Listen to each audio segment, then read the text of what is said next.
mistake to begin with, but then they assured me that they listened to the whole thing. So that's pretty cool what God's doing on our online. So many people travel on the weekends now, and they catch up with us on Monday morning at 10 o'clock. So if you're ever gone, that's an opportunity. You can go to our website and you can watch Highlands online Monday at 10 o'clock. Well, today I want to start a brand new series, and we're calling this series Breathing Room. Breathing Room. This is the reason I wanted to do this series. Everywhere I go, whether I'm at the mall here or another one of our Highlands campuses, one of our small groups, or one of our ministries, I find that people are telling me the same thing. I generally ask the same question, how are you doing? And they'll say things like, you know what, Alan? I'm worn out. I'm exhausted. My schedule is crazy. We've got so many things going on in our family. And so I thought about, as a Christian leader, I want to try to address over-scheduling, exhaustion, and depletion in this series. So today we're going to look at this sort of as a theme, sort of set it up. Next week I want to talk to you about your work. The title of our message is I'm a Slave to My Work. We're talking about how we can use our job to honor Christ. Then the following week, I want to talk to you about how to find time for your family, for your spouse, and for your family, because you may understand this, I think we do here at Highlands, that the American family is slowly eroding away in our culture. And so I wanted to just talk about how important it is for our families to be stable. Matter of fact, I think as strong as the family is also as strong as the church is. So I want to just sort of build into families. But today I want to talk to you about this idea of breathing room. So let's get a working definition of breathing room. Here it is. You can take out your outline and follow along with me. Breathing room is the room that we have left over after we have completed all of what we believe to be as necessary. It's the room that we have left over in our lives. Now let me just ask you, I want you to be completely honest with me, because no other service yet has been honest, all right? But would any of you like to have a little more breathing room in your schedule, in your life? Can I just see your hands so I know I'm not just speaking to the wall? All right, you guys are the only ones that are honest, man. But at your campus, I hope you play along with that as well. Living with some additional breathing room is more than about doing less. We just think sometimes if we cut here and cut there, that gives us breathing room. But honestly, what I believe is this. Breathing room, if you're going to live a life with breathing room, it actually means living the life that God called you to live. Now, I'm not naturally inclined to be a maintenance guy. There's a lot of pastors that I know of, they just want a church that really doesn't expect very much, and they just sort of want to take care of the people, and that's all they want to do. They're not about growing the church or any of those things. That's where about 70% of our churches are across the states today. But if I had to be just a maintenance guy at church, then just check me out now. That's just never how I've really been made. I'm sort of a driven type personality. I feel this strong sense of responsibility of the calling that God has entrusted to me. Not just at work here at Highlands, but also with my family. The relationships I invest in. Even the recreation that I need for my mental health, and also the travels that I have to do that my job requires. So as I explored the things that leave people feeling just overwhelmed and exhausted, I termed this phrase breathing room. And whenever I talk to people about, would you like to have a little more breathing room, when they sort of spilled onto me just how overscheduled they were, that seemed to resonate and almost energize people.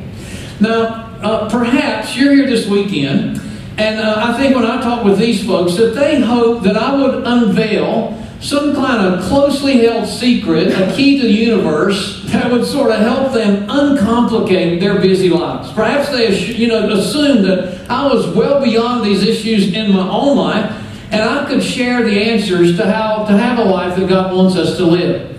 Well, not so. Honestly, those of you who know me well know that I've spent the majority of my life wrestling with this same kind of chaos. And I just have. I know far too much about being overwhelmed, exhausted, overscheduled, and depleted. I know all too well what it feels like to be on empty, just wounded, and actually spent. And I've talked about these issues, and when I talk about them, no matter if I'm talking to other pastors who are extremely running on exhaustion, I am both a teacher, but I'm also a student. I still struggle with it so much. You can imagine with 5 kids in our family, we have a scheduling problem. Now, I don't know about you, but in my life, I don't foresee it slowing down to sort of like a lounge by the pool kind of pace anytime soon, if ever. I don't know that my life would ever be that way. So here's the question I want to talk to you about today. How do we get some breathing room into our lives? If we all desire it, how do we get some into our life? Breathing room living will mean that we will have to pass on many of the lesser opportunities in favor of accomplishing the select few opportunities to which God has created us and called us to accomplish on this side of eternity. It's a lifestyle that allows us, when our heads hit the pillow at night, to reflect with thankfulness and gratitude that our day was well invested and that we were able to lead well with what God entrusted us with. Now, if we don't change how we live, our overcomplicated world will begin to feel frighteningly normal. We just sort of begin to think this is how life's supposed to be. We'll become accustomed to a life of frantic pace, no longer able to discriminate between the important things in life and the unessential things in life. And that's the danger. When we allow our one and only life to get involved and begin to do things that honestly really doesn't matter, we sacrifice those few things that God put us on this planet to do that actually does matter. So I want to challenge you to sort of think about that. Now, if you've come to Highlands more than 2 or 3 weeks, you know that I'm just sort of real, all right? I'm just authentic in my leadership. You know, what you see is what you get. I've made so many mistakes in my life that I try to share my stories with you, and I try to share my failures with you because I don't want you to make the same mistakes I've made. Today I sort of want to share a story with you of when a time in my life when I experienced the high cost of living a life out of control. And the time span was around the middle of 2007.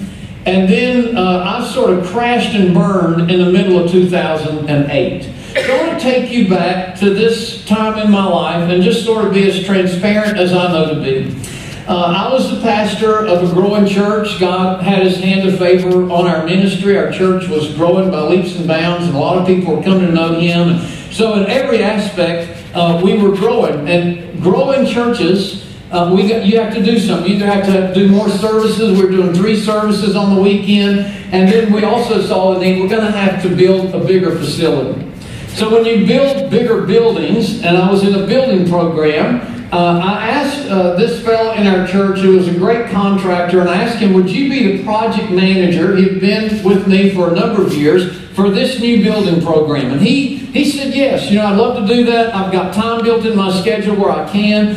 So he starts, everything's going well, and about 2 months into the project, his small group just blows up. He gets extremely wounded, and he calls me and decides he needs to leave the church. Well, he sort of leaves me hanging. I go back to our leadership, and they say, well, we don't have time to do this building. It was your vision. Now you be the project manager over this building thing. So I'm like, okay, I don't know how to do that, but I guess I'm going to have to.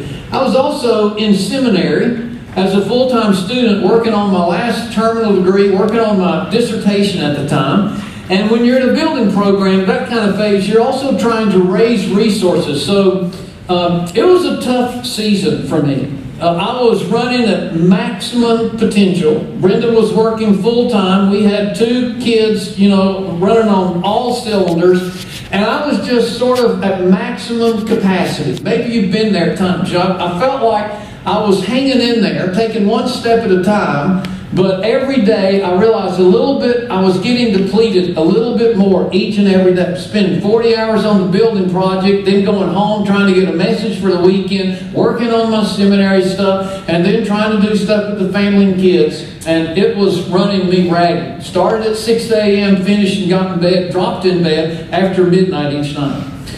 And, what I found is you can sort of run at maximum capacity Some of us can for a number of months. We know that we think it's a season. We'll get through it. And sometimes that's the case. But when you're running at that level for an extended amount of time, you're in a danger zone. Now, I had never hit utter depletion. I felt like I could handle it. And so here I am trying to be Superman and handle all these things. And in the midst of this, something happened that was just the final straw for me. My associate pastor, who had been with me for a number of years, we were like brothers. He came out of the school system and he worked for us at the church. And he, we did everything together. We traveled. We were like really, really close, even best friends. I find out in the midst of this turmoil that I'm in, that he had accepted a position to go back into the school system, which I didn't blame him. I would have probably accepted a position to do something else too. But the way I found out about it, he didn't tell me. It came out in the local newspaper. I didn't even know he was wanting to go back into the school system. And members began to call, and one of the other staff, my mission pastor, called me and told me. And I thought, surely this is a mistake. We're too tight for him not to tell me and help me, understand this journey. Now, I don't blame him at all. I felt very betrayed. We've since repaired our friendship. He's still a great friend of mine in ministry again today, left secular work again. But here's the deal.